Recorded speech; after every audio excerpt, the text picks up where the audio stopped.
Austin's traffic nightmare, growth's hidden cost. Imagine a city exploding with innovation and opportunity, yet choked by endless gridlock that steals hours from every commuter's day.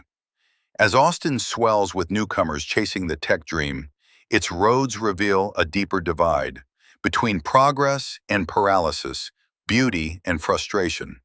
What happens when a laid-back haven turns into a battleground of bumpers?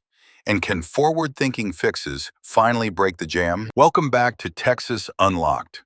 Today we're looking past the headlines to uncover the real pulse of Austin's streets, where the roar of engines tells a story of transformation that's as exhilarating as it is exhausting. Picture this. It's a crisp January morning in 2026. The sun just cresting over the Texas hill country, casting long shadows across the sprawl. You're behind the wheel, inching forward on I-35, that infamous artery slicing through the heart of Austin. Horns blare sporadically, not out of rage but resignation, as brake lights flicker like a faulty string of Christmas decorations. This isn't just a commute, it's a daily ritual that binds, and binds up, the lives of over 2 million souls in the metro area. I've been navigating these roads since the early 90s, back when Austin felt more like a quirky college town than the booming tech metropolis it is now. Back then, you could zip from one end to the other without much fuss, grabbing breakfast tacos on the way. But oh, how the times have shifted. Let's rewind a bit to understand the roots of this mess. Austin's story is one of relentless expansion, a place where the population has doubled roughly every couple of decades since the 1800s. Think about that. The city started as a modest capital on the Colorado River, chosen for its central location and natural springs. By the mid-20th century, it was still a sleepy spot, home to the University of Texas and a smattering of government offices. Then came the interstate era. In 1962, I-35 was dedicated, hailed as a modern marvel that would whisk travelers north to Dallas or south to San Antonio. But it did more than connect dots on a map. It carved the city in two, reinforcing invisible lines of division. East of the highway, communities of color faced redlining and disinvestment, while the west flourished. That split wasn't accidental. It echoed broader patterns in American urban planning, where highways often bulldozed through marginalized neighborhoods, displacing families and severing ties. Fast forward to the 90s, when I first arrived. Austin was on the cusp of its tech renaissance. Companies like Dell were planting roots, drawing in bright minds from across the country. I remember cruising down MoPac, back when it was just Loop 1, marveling at the live oaks and the laid-back vibe. The city was growing, sure, but traffic? It was an annoyance, not a crisis. You'd hit a snag during rush hour, maybe add 10 minutes to your drive, but nothing that soured the day. The beauty of Austin shone through. Barton Springs for a dip, 6th Street for music that pulsed like the city's heartbeat. It felt invincible, a hidden gem where you could afford a house and still have time for life's pleasures. But growth has a way of accelerating, doesn't it? By the 2000s, the dot-com survivors and new startups turned Austin into Silicon Hills.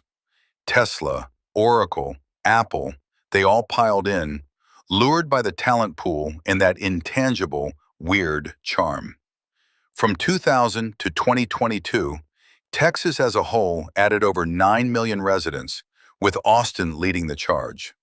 The metro area ballooned from 1.2 million to over 2 million, a 43% surge that demographers say could push us toward 3 million by mid-century. People flocked from California, New York, Chicago, places where gridlock is a badge of urban honor. They'd laugh at our complaints saying, "You call this traffic? Try the 405 or the FDR drive." And they're not wrong. In those megacities, a 1-hour commute is a luxury. Here, though, it's a revelation of how quickly paradise can pivot. Take a drive with me now, virtually, through a typical morning in 2026. It's 7:45 a.m., and you're heading downtown from Round Rock or Cedar Park, suburbs that exploded as Austin's core priced out families. The feeder roads are clogged, semis rumbling alongside SUVs packed with kids en route to school. I-35, that perpetual construction zone, is a sea of orange barrels, part of a $5.7 billion mega project to widen it over 27 miles, adding lanes, HOV options, and even burying sections underground to stitch the city back together. But here's the rub. Widening highways doesn't cure congestion. It often invites more cars. Studies from places like Houston show that induced demand kicks in. Build more road, and more drivers fill it, perpetuating the cycle. In Austin, we've seen it firsthand. Despite billions poured into expansions, commute times have stretched. What used to be a 20-minute jaunt from Georgetown to downtown now routinely hits 45 minutes, even an hour on bad days. And bad days are frequent. Just this month, by January 5th, we'd already logged 3 traffic fatalities. Pedestrians struck on Koenig Lane, a single vehicle crash on Ben White. Last year saw 99 deaths, down slightly from previous highs, but each one underscores the human toll. It's not just inconvenience, it's danger. Distracted drivers glued to screens, aggressive merges, the sheer volume of vehicles. Over 700 million vehicle miles traveled daily in Texas alone. Austin's roads, designed for a smaller era, groan under the weight. Suburbs like Leander and Manor, once quiet escapes, now funnel thousands into the core, turning frontage roads into lifelines for those dodging the mainline snarl. Yet, amid the frustration, there's a silver lining in Austin's spirit. This city, for all its growth pains, remains one of the most beautiful in Texas, maybe the U.S. The hills roll like waves, Lady Bird Lake sparkles under paddleboarders, and even in traffic, you might spot a mural or food truck that reminds you why you're here. But no one I've met, from lifelong locals to fresh transplants, sings praises for the commute. Even those from gridlock giants like LA or Manhattan admit, Austin's jam feels more acute because it's so at odds with the relaxed ethos we cherish. It's like the city outgrew its boots overnight, and now we're all hobbling along. So, why not pivot? That's where the conversation turns intriguing. Texas culture reveres the open road, the pickup truck as a symbol of independence.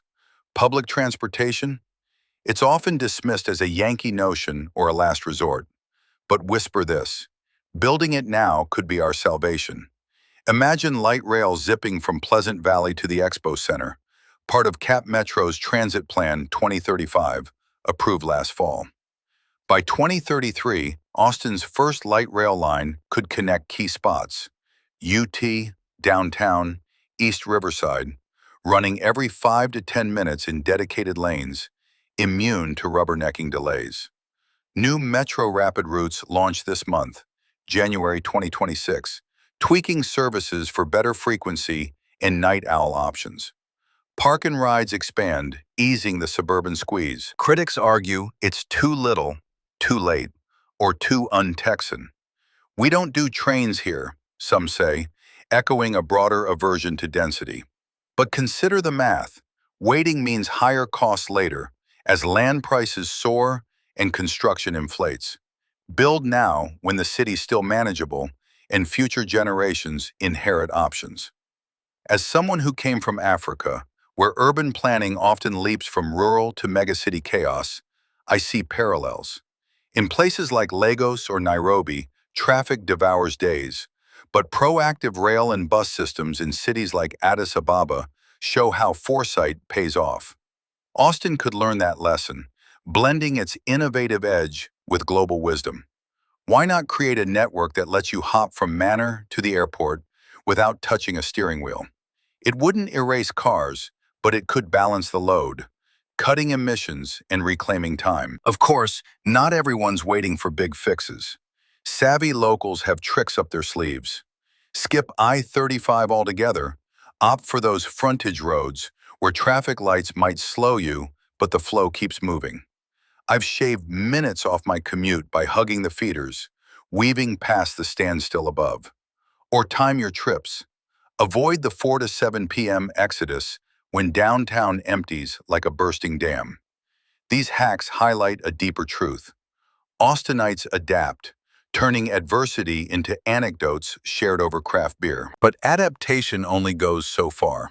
The real intrigue lies in the intersections. How growth fuels inequality, with low-income folks in East Austin bearing the brunt of pollution and poor transit access.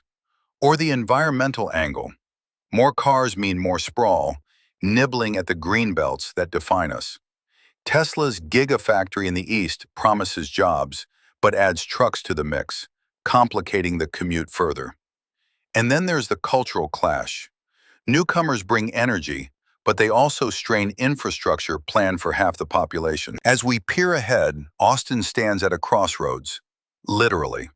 The I-35 project, with its underground tunnels and cap decks to reconnect divided neighborhoods, hints at redemption. But true change demands vision beyond asphalt. What if we embraced density, mixing housing with jobs to shorten drives? Or invested in bike lanes and e-scooters, weaving a web of alternatives? The city's already dipping toes in, with plans for safer pedestrian paths in Southwest Austin and variable tolls to discourage solo drives. In the end, this gridlock isn't just about roads. It's a mirror to our ambitions. Austin's boom has birthed wonders, a thriving art scene, tech titans reshaping the world. But at what price? As the population swells, will we cling to car-centric ways or evolve into a model of sustainable mobility? It's a question that lingers like exhaust in the air. What kind of city do we want to hand to the next wave of dreamers? I'd love to hear your take. Have you found a secret route or a bold idea that could untangle this knot? Drop it in the comments and let's keep the conversation rolling.